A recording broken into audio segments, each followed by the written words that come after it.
السلام علیکم ورحمۃ اللہ وبرکاتہ۔ جیسے کہ ہم دیکھ رہے ہیں کہ 1 اپریل آنے والا ہے اور اپریل فول کے نام پر عالمی طور پر ایک دن منایا جاتا ہے گا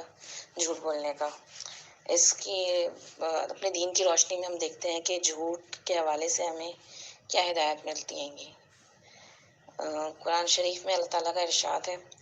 ان اللہ لا یہدی من ہوا کاذب کفار، سورۃ الزمر آیت نمبر 3، کہ اللہ تعالیٰ کسی ایسے شخص کو ہدایت نہیں دیتا جو جھوٹا اور منکر حق ہو، یعنی جو شخص جھوٹ بولنے والا ہو اور حق کا انکار کرنے والا ہو اس کو ہدایت نصیب نہیں ہوتی ہے۔ قال اللہ تعالی یا ایھا الذین آمنوا اتقوا اللہ وکونوا مع الصادقین، اور سورۃ توبہ میں آیت نمبر 119 میں اللہ تعالیٰ فرماتے ہیں کہ اے لوگوں جو ایمان لائے ہو، اللہ سے ڈرو اور سچے لوگوں کا ساتھ دو، یعنی سچ کے ساتھ کھڑے ہو۔ صحیح بخاری میں نبی کریم صلی اللہ علیہ وسلم نے فرمایا کہ بلا شبہ سچ آدمی کو نیکی کی طرف بلاتا ہے اور نیکی جنت کی طرف لے جاتی ہے، اور آدمی سچ بولتا رہتا ہے یہاں تک کہ وہ صدیق کا مرتبہ حاصل کر لیتا ہے۔ یعنی کہ جب بندہ سچ بولتا ہے تو نیکی کی طرف راغب ہوتا ہے گا اور وہ جنت کے راستے پہ چل رہا ہوتا ہے گا، یہاں تک کہ اللہ تعالیٰ کے ہاں ایک بلند مرتبے میں صدیق کے مرتبے پہنچ جاتا ہے۔ اور بلا شبہ آدمی کو جھوٹ برائی کی طرف بلاتا ہے اور برائی جہنم کی طرف لے جاتی ہے، اور آدمی جھوٹ بولتا رہتا ہے یہاں تک کہ وہ اللہ تعالیٰ کے ہاں بہت جھوٹا لکھ لیا جاتا ہے۔ یعنی کہ ایک جھوٹ جو ہوتا ہے گا وہ ہمیں دوسرے گناہوں کی طرف مزید کھینچ رہا ہوتا ہے اور وہ جہنم کی طرف ہمیں اس راستے کی طرف لے جا رہا ہوتا ہے، یہاں تک کہ اللہ کے نزدیک آپ سوچیں اللہ کے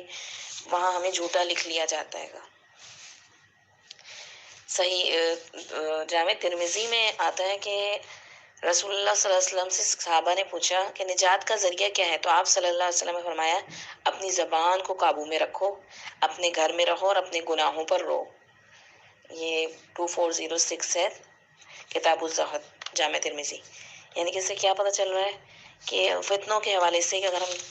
آج کل کے فتنوں میں بھی دیکھیں تو نجات کا ذریعہ آپ صلی اللہ علیہ وسلم نے بتایا کہ زبان قابو میں رہے، اپنے گھر میں رہو، یعنی تمہارا گھر تمہارے لیے کافی ہو جائے، اور اپنے گناہوں پہ بیٹھ کے رو۔ ایسا نہیں کہ گھر میں بیٹھ کے انسان گناہوں کی طرف ہی نکل جائے، بلکہ اپنے گھروں میں اگر مقید ہو تو اپنے گھروں میں بیٹھ کے رو، اپنے گناہوں پر اللہ سے مغفرت طلب کرو۔ صحیح بخاری میں کتاب الایمان میں حدیث نمبر 33 میں آتا ہے گا، نبی کریم صلی اللہ علیہ وسلم نے منافق کی علامتیں بتائی ہیں کہ منافق کی علامتیں 3 ہیں، جب بات کرے تو جھوٹ بولے، جب وعدہ کرے تو اس کے خلاف کرے، اور جب اس کو امین بنایا جائے تو خیانت کرے۔ یعنی کہ منافق کی یہ علامت ہے کہ اسے پتہ ہی نہیں چلتا کہ وہ بات بات میں جھوٹ بولتا ہے گا، جب بات کرتا ہے گا جھوٹ بول دیتا ہے گا۔ اسی طریقے سے صحیح مسلم میں آتا ہے گا کہ نبی کریم صلی اللہ علیہ وسلم نے فرمایا کہ آدمی کے جھوٹا ہونے کے لیے اتنا ہی کافی ہے کہ وہ ہر سنی سنائی بات کو آگے بیان کر دے۔ یہ تو اتنی خطرناک، مطلب ہماری آج کے دور کے حوالے سے کتنی خطرناک حدیث ہے کہ ہر سنی سنائی بات کو، ہر جو فیک نیوز آ رہی ہے کہ بس یوں وہ شیئر فارورڈ ہو رہی ہوتی ہے گی، کچھ احساس ہی نہیں کرتے ہم کہ ہم اپنے نامہ اعمال میں کیا کر رہے ہیں گے۔ ایک تو بس دنیاوی نیوز ہے، وہ بھی اگر ہم فیک نیوز اڑا رہے ہیں گے تو وہ کتنی خطرناک ہے، اور اس سے بھی زیادہ خطرناک اگر ہم دین کے نام پہ کوئی ایسی فیک نیوز آتی ہیں گی کہ بس کچھ بھی، کوئی بھی چند کلمات لکھے ہوئے آئے بھائی اس کو پڑھ لیں آپ سے کورونا وائرس نکل جائے گا، یہ ہو جائے گا، اس کو 11 لوگوں سے شیئر کریں، شیئر نہیں کرا تو آپ کے اوپر یہ آفت آ جائے گی، یہ ہوگا، دھمکیاں دی ہوئی ہوتی ہیں اور ہم اسے باقاعدہ شیئر کر رہے ہوتے ہیں گے۔ تو یہ سب ایسا ہے کہ ہم نے گناہ جاریہ کا بٹن کو آن کر دیتے ہیں کہ وہ آگے جتنا ملٹی پلائی ہوئے جا رہا ہے گا۔ تو اپنے آپ کو اس سے محفوظ رکھیں، اپنی زبان کو بھی محفوظ رکھیں کہ جب تک کسی بات کی آپ کو تصدیق نہ ہو جائے، ریسرچ کریں کہ یہ بات صحیح ہے کہ نہیں ہے، تبھی اس کو اپنی زبان سے آگے نکالیں۔ اور دین کے حوالے سے تو بہت احتیاط رکھیں کہ واقعی میں وہ بات قرآن اور حدیث سے ثابت ہو تو ہی بندہ اسے آگے پھیلائے، ورنہ اپنے آپ کو خاموش رہنے میں ہی عافیت سمجھے۔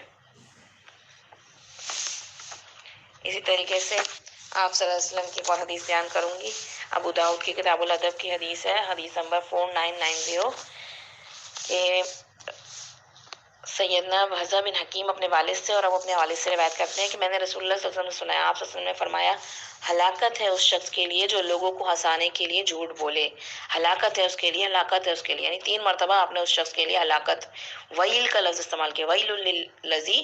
یحدث فیکذب لیضحک بہ القوم،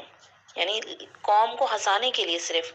اور آپ دیکھیں کہ یہ آج کل ایک پروفیشن بنتا جا رہا ہے گا، ہر وہ بندہ جو لوگوں کو صرف بیکار فالتو اور جھوٹی باتوں کے ذریعے ہنساتا ہے گا، اس کو لوگ بھی ویلیو دیتے ہیں، اور وہ بھی اپنے آپ کو بڑا ہی سمجھتا ہے کہ میں بڑا ہی زبردست قسم کا شخص ہوں، کہ میں نے بہت کارنامہ کر لیا، کہ جھوٹی موٹی باتوں کے ذریعے لوگوں کو ہنسایا۔ تو آپ صلی اللہ علیہ وسلم نے ایسے شخص کے لیے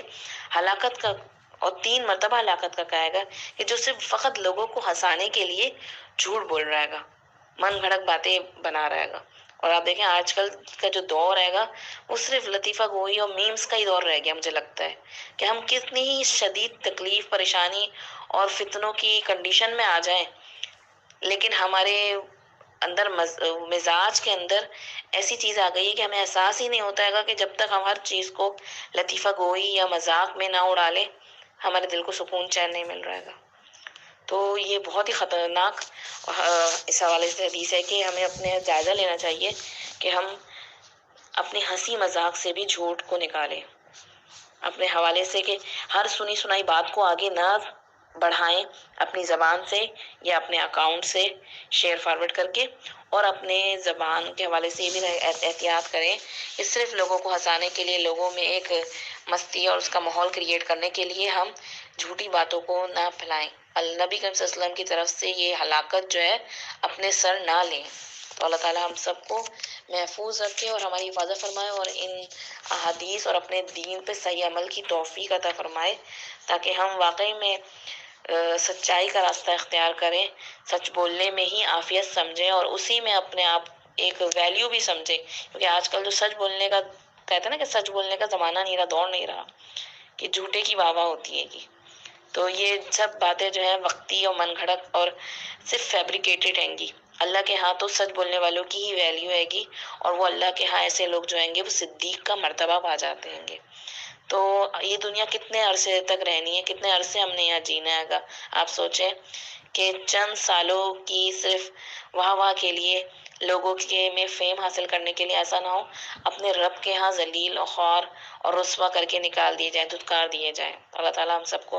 محفوظ رکھے اور ہمیں سچ پر قائم رہنے اور سچی اور بات کہنے، سننے اور آگے پھیلانے کی توفیق عطا فرمائے۔ آمین یا رب۔